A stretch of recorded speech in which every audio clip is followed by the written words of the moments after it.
Hey guys, welcome back. In this video, we're going to be talking about the three killer pieces of content. Okay, this is going to be the meat and potatoes of your presentation.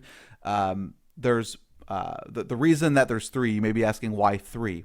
What I have found is that if you only have one or two pieces of content, it may not be enough to sell them or to provide enough value to get them to purchase your product at the end of the webinar that you pitch. Okay, if you provide them with more than three, it can be too overwhelming for your audience, and it can just either confuse them or it can drag on so long that people end up leaving the webinar and you never actually get to pitch your audience. So I have found that having three of your best pieces of content is kind of the sweet spot. Okay, so again, this is the meat and potatoes. This is going to be the bulk of your training portion of the presentation.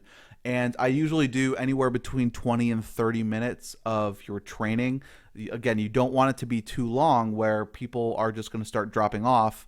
But again, if you're, a lot of it's going to depend on the content that you have. If it's some of the best content that people have ever seen, they'll stay on as long as you want to keep presenting it.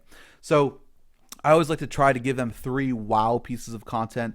I always like to give them my best content. Maybe it's not going to be everything that I have to offer, but it's going to be a good chunk of it. Okay, and even if that content is in the product, we may need to give them that really good content to get them to buy the rest of it. Okay, people will, even if you give your audience 75% of the product, people are still willing to pay for the additional 25%. Okay, so I'll leave that up to you in terms of what type of content you give them, but you need it to be some of your best content, or else you're not going to get the credibility and the attention that you want for when you go to pitch your product. Okay, and your results will hurt as well if you don't give them good content.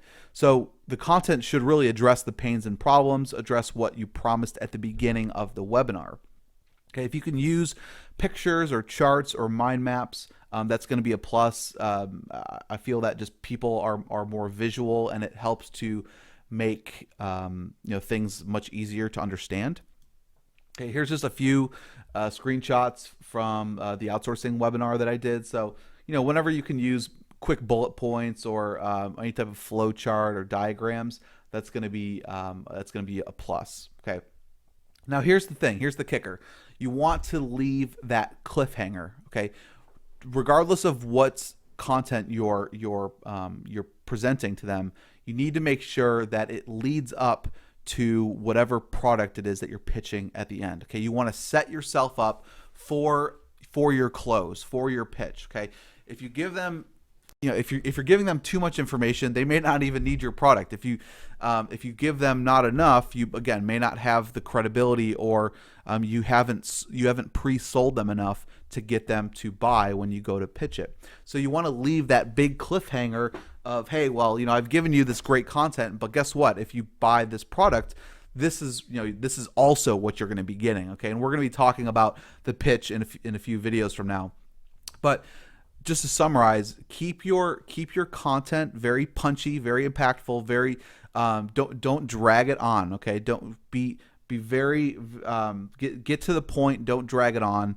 Okay, and try to make it as succinct as possible. Don't make it 60 to 90 minutes long, because people start to drop off webinars after about an hour.